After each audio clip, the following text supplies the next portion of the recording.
नमस्कार दोस्तों, स्वागत है आप सभी का। मैं सर्वेश तिवारी आज आप लोगों के लिए प्रस्तावना का एक नया शब्द डेमोक्रेसी लोकतंत्र लेकर आया हूँ। इसके पहले हम समाजवादी, प्रभुत्व संपन्न, पंथ निरपेक्ष, धर्मनिरपेक्ष में क्या डिफरेंस होता है इसको बहुत अच्छे से समझ चुके हैं। उसी क्रम में ये अगला वीडियो है जिसमें हम ये समझेंगे कि लोकतंत्र किसे कहते हैं और क्या भारत एक लोकतांत्रिक देश है या नहीं है।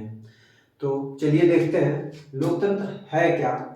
और दूसरी चीज कि जो लोकतंत्र के बारे में जिसने भी बताया या लोकतंत्र का जो डेफिनेशन है वो किसके द्वारा दिया गया, जो सर्वमान्य है, जिसे हर जगह माना जाता है। तो सबसे पहले हम समझेंगे कि डेमोक्रेसी या लोकतंत्र कहते किसे हैं। तो ऐसा देश, कोई भी देश जहाँ पे शासन जनता का हो, जनता के द्वारा हो और जनता के लिए हो, ऐसा देश लोकतांत्रिक देश कहलाता है। अगर आपको लिखना हो तो आप लिख सकते हैं कि ऐसा देश जहाँ पे शासन जनता का, जनता के द्वारा, जनता के लिए हो, उस देश को हम क्या बोलेंगे? लोकतांत्रिक देश कहेंगे। अर्थात उस देश में लोकतंत्र है।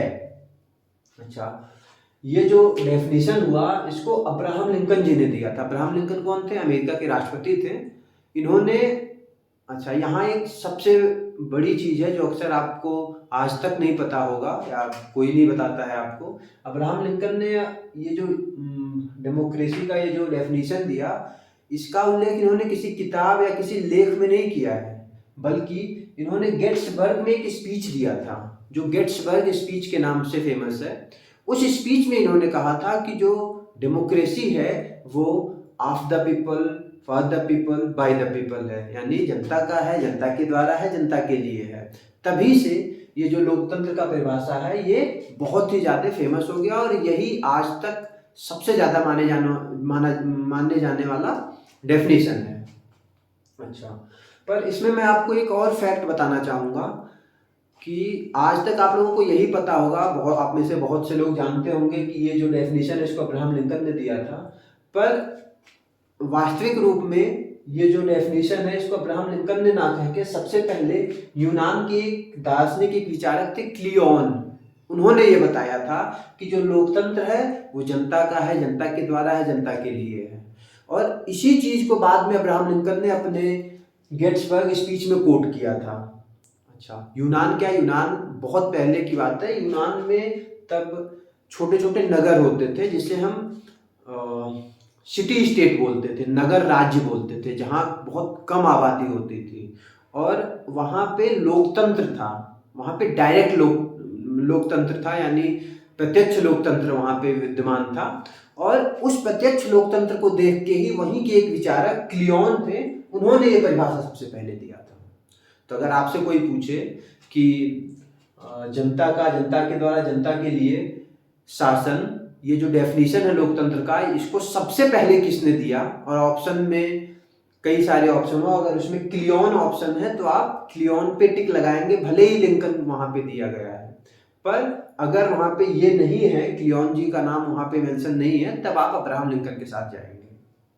अच्छा, तो यूनान ही सबसे पहला ऐसा था जहां पे लोकतंत्र विद्यमान था। पर अगर कोई पूछे कि आधुनिक टाइम में जो अभी चल रहा है, आधुनिक जो लोकतंत्र है, ये प्रत्यक्ष लोकतंत्र था तब छोटे छोटे, मैंने एक वर्ड यूज किया, अगर आप ध्यान दिए होंगे, मैंने बोला है सिटी स्टेट, नगर राज्य। यूनान, एथेंस में छोटे छोटे राज्य थे जहाँ पे 4,000, 5,000, 3,000 ऐसे लोग रहते थे। तो ये लोग प्रत्यक्ष रूप से गैदर होके सभी लोग सर्वसम्मति से कोई फैसला लेते थे या कोई नियम कानून बनाते थे। इसलिए वहां पे चूंकि लोगों की संख्या कम थी, इसलिए वहां पे प्रत्यक्ष लोकतंत्र बहुत अच्छे से काम कर जाता था या पॉसिबल था, हम कह सकते हैं। पर भारत में इतने ज्यादा लोग हैं, अगर कोई कहे कि प्रत्यक्ष लोकतंत्र भारत में विद्यमान होना चाहिए तो नहीं हो पाएगा। अच्छा, अभी तक मैंने आपको प्रत्यक्ष लोकतंत्र क्या होता है, प्रत्यक्ष लोकतंत्र क्या होता है, ये तो नहीं बताया, पर ये एक एक्स्ट्रा फैक्ट है इसलिए मैं बता रहा हूँ। और वहीं के इस व्यवस्था को देख के ही क्लियोन ने ये बात बताई थी। और अगर कोई कहे कि आधुनिक लोकतंत्र सर्वप्रथम किस देश में आया, तो हम ब्रिटेन का नाम लेंगे। अगर कोई कहे सर्वप्रथम लोकतंत्र कहाँ आया, तो हम बोलेंगे यूनान, एथेंस में। पर अगर कोई कहे आधुनिक लोकतंत्र सर्वप्रथम किस देश में आया, कि जिस तरीके से आज है कि अप्रत्यक्ष हम कह सकते हैं जिसे, तो हम कहेंगे कि ब्रिटेन में सबसे पहले ये आया। चलिए, अब इसी में थोड़ा सा हम एक्स्ट्रा फैक्ट और देखेंगे, जो कि जब हम संसद पढ़ेंगे या फिर और अंदर जाके भारत का संसदीय व्यवस्था पढ़ेंगे, उसका कंपैरिजन देखेंगे यूएसए के साथ, तो और भी अच्छे से पढ़ेंगे। पर यहाँ पे लोकतंत्र वर्ड आया है तो इसको मैं थोड़ा सा और डीप बताना चाहता हूँ, हल्का सा, जो सबको जानना चाहिए कि जो लोकतंत्र है ये वास्तविक रूप में दो तरीके का होता है। अच्छा, एक लोकतंत्र है, एक राजतंत्र है। फिलहाल मैं यहाँ पे राजतंत्र एक होता है, ऑटोक्रेसी, कई सारी चीजें होती है, ये नहीं बताने वाला हूँ, पर एटलीस्ट मैं यहाँ पे लोकतंत्र के क्या भाग होते हैं मेन मैं वो बता देना चाहता हूँ। चलिए देखते हैं कि जो लोकतंत्र है वो दो भागों में बांटा गया है। एक होता है संसदीय लोकतंत्र, ऐसा देश जहाँ पे जो डेमोक्रेसी है उसमें संसद का सबसे बड़ा रोल प्ले होता है, वो संसदीय लोकतंत्र है। और जहाँ पे जो डेमोक्रेसी है वहां पे अध्यक्ष सबसे बड़ा रोल प्ले करता है, वो अध्यक्षात्मक लोकतंत्र कहलाता है। कैसे? जैसे संसदीय लोकतंत्र का अगर कोई उदाहरण पूछे तो हम कहेंगे जैसे यूके है, ब्रिटेन है, भारत है। पर अगर अध्यक्षात्मक लोकतंत्र की कोई बात करें तो हम कहेंगे अमेरिका है। अच्छा, थोड़ा सा हम समझते हैं। जैसे भारत में प्रधानमंत्री हैं, ये यहाँ के वास्तविक अध्यक्ष बोले जाएंगे। शासन के वास्तविक अध्यक्ष कौन है? प्रधानमंत्री है भारत के, और नाम मात्र के अध्यक्ष राष्ट्रपति हैं। ठीक है, तो जो भारत के अध्यक्ष हैं ये क्या फ्री हैं? ये मंत्रिपरिषद से, इनके साथ कुछ मंत्रियों का भी चुनाव होता है, जो मंत्रिपरिषद बनती है उसी को हम कार्यपालिका बोलते हैं। पर यूएसए में, अमेरिका में ऐसा नहीं है, वहां पे राष्ट्रपति अलग होता है और मंत्रिपरिषद अलग से चुना जाता है। ठीक है, अच्छा, अब हम यहाँ पे दोनों में थोड़ा सा डिफरेंस देखते हैं। मैंने 4 पॉइंट यहाँ पे लिखा है जो सबसे ज्यादा इंपॉर्टेंट पॉइंट है। पहला क्या कि जो संसदीय लोकतंत्र है उसमें विधायिका और कार्यपालिका एक दूसरे से जुड़ी हुई होती है। अच्छा, इसका क्या मतलब हुआ? सबसे पहले तो हम ये समझेंगे कि विधायिका क्या होती है और कार्यपालिका क्या होती है। तो विधायिका मतलब आप मोटे मोटे रूप में समझ सकते हो कि जो संसद है उसको हम विधायिका कहते हैं, यानी जो विधान बनाए, जो नियम कानून बनाए उसे क्या बोलेंगे? हम विधायिका बोलेंगे। और कार्यपालिका जो उस नियम के हिसाब से शासन चलाए वो कार्यपालिका होती है। जैसे कि संसद में मंत्रिपरिषद। अच्छा, तो यहाँ पे मैंने बोला विधायिका और कार्यपालिका संसदीय लोकतंत्र में जुड़ा होता है। तो इसका हम अगर उदाहरण देखें तो भारत भी संसदीय लोकतंत्र है, तो यहाँ पे भी विधायिका और कार्यपालिका आपस में जुड़ी होगी। कैसे? क्योंकि जब लोकसभा का चुनाव होता है तो सारे मेंबर चुने जाते हैं, और उन्हीं मेंबरों में से, लोकसभा और राज्यसभा में से उन्हीं मेंबरों में से कुछ मंत्री चुने जाते हैं, और उन मंत्री का एक लीडर चुना जाता है, जिसे प्रधानमंत्री कहते हैं। और उस प्रधानमंत्री और उन मंत्री के समूह को मंत्रिपरिषद कहते हैं। ये जो मंत्रिपरिषद है ये कार्यपालिका है, और जो पूरा संसद है वो एज ए विधायिका काम करता है। पर ये जो मंत्रिपरिषद है ये संसद का ही एक पार्ट है। अतः हम क्या कह सकते हैं कि जो विधायिका है और कार्यपालिका है आपस में क्या है? जुड़े हुए हैं। जबकि जब हम अध्यक्षात्मक लोकतंत्र यानी अमेरिका में जाके देखेंगे तो वहां ऐसा नहीं है। वहां पे विधायिका अलग है, कार्यपालिका अलग है, न्यायपालिका भी मैं लिख दिया, न्यायपालिका भी अलग है।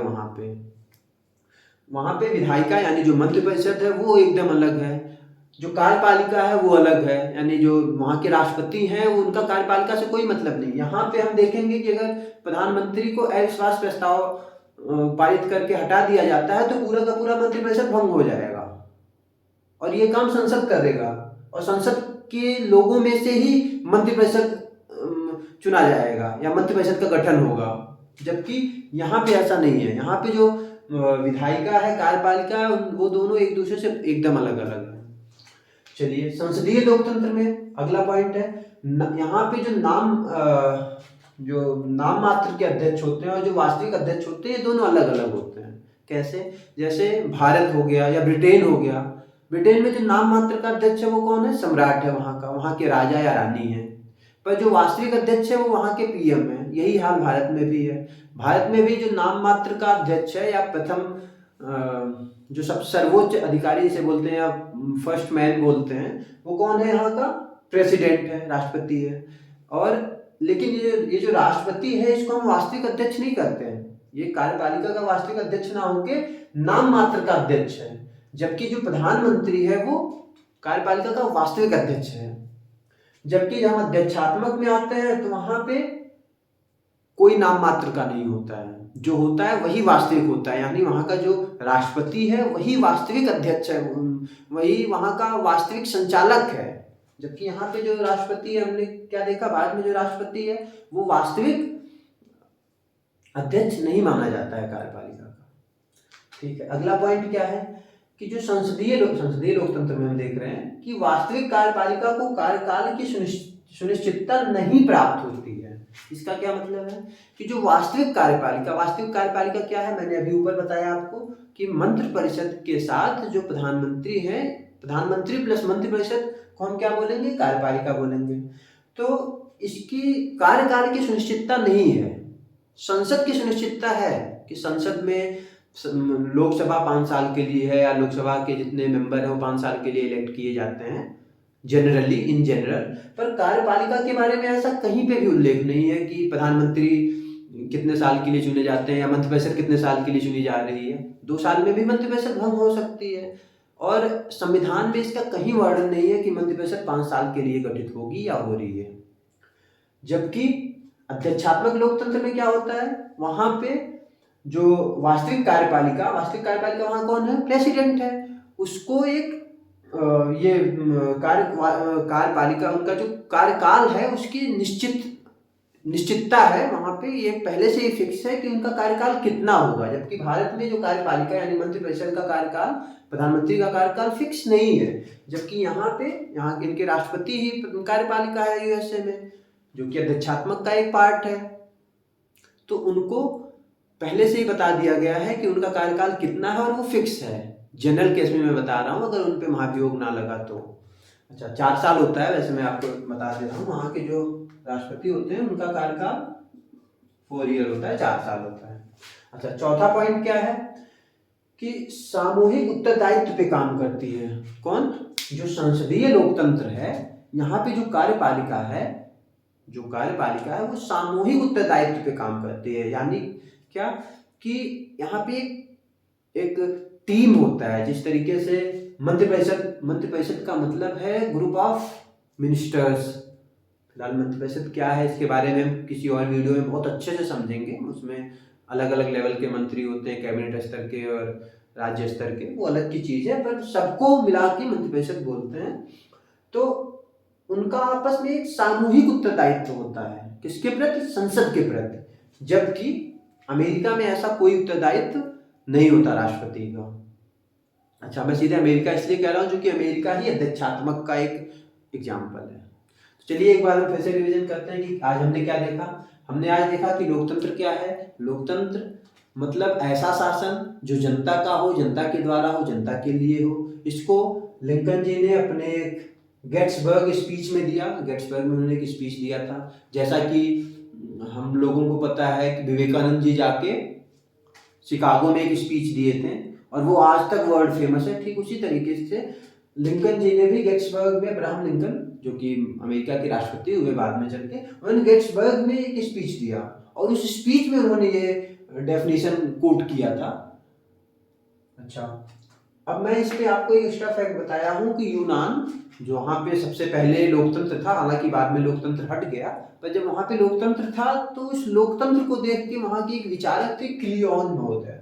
उन्होंने ये जनता के द्वारा जनता के लिए बात कही थी और इसी बात को कोट बाद में कौन किया?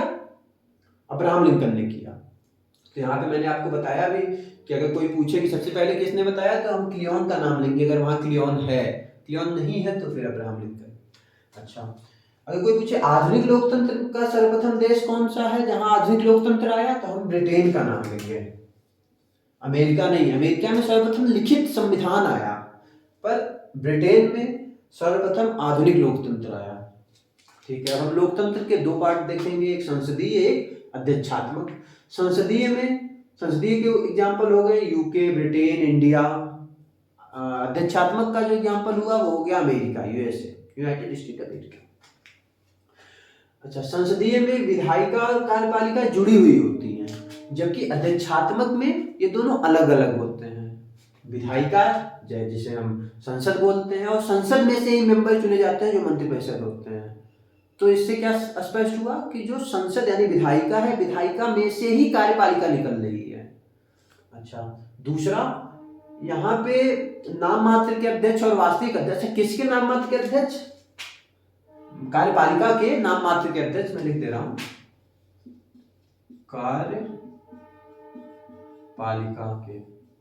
कार्यपालिका के जो नाम मात्र के अध्यक्ष हैं और वास्तविक अध्यक्ष, ये दोनों अलग अलग हैं। जैसे भारत में राष्ट्रपति क्या है, ये मात्र नाम मात्र के अध्यक्ष हैं।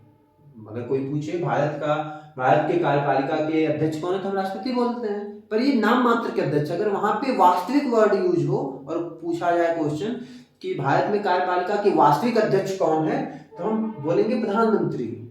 ठीक उसी तरीके से अगर हम ब्रिटेन में देखेंगे तो वहां पे भी यही हाल है।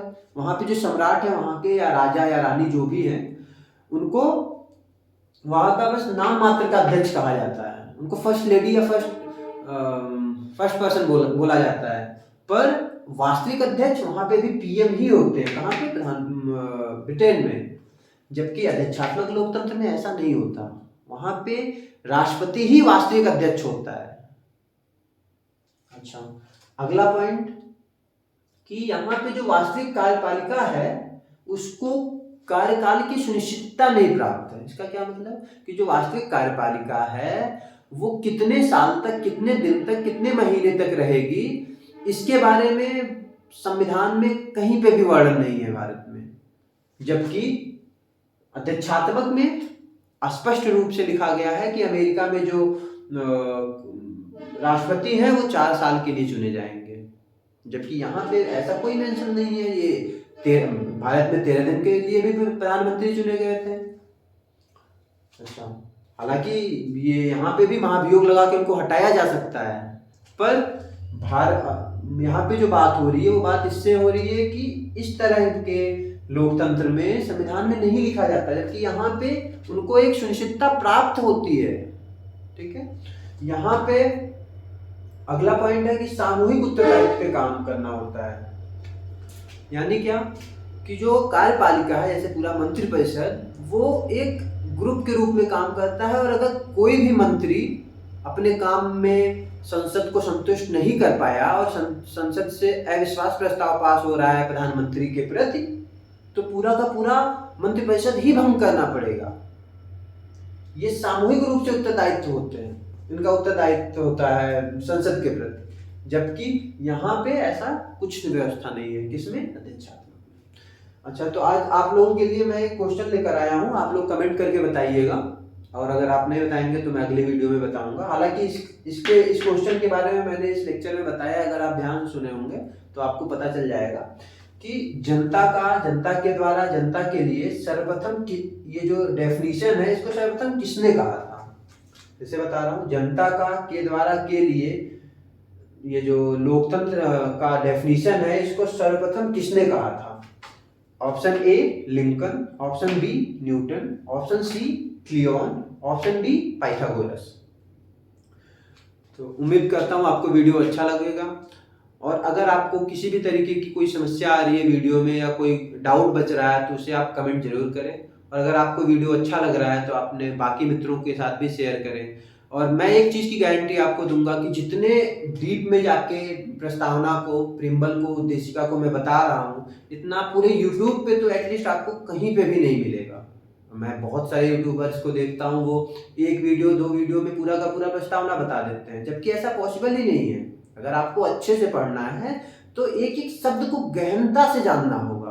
क्यों? क्योंकि जो प्रस्तावना है यही आमुख है, यानी कि इसमें ही हमको पूरा संविधान का दर्शन मिल जाएगा। अगर हम प्रस्तावना को ही अच्छे से पढ़ ले तो हमको ये समझ में आ जाएगा कि जो संविधान की किताब है उसमें क्या लिखा गया है, संविधान निर्माताओं के मन में क्या चल रहा होगा।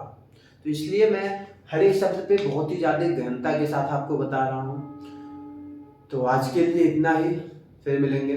Thank you.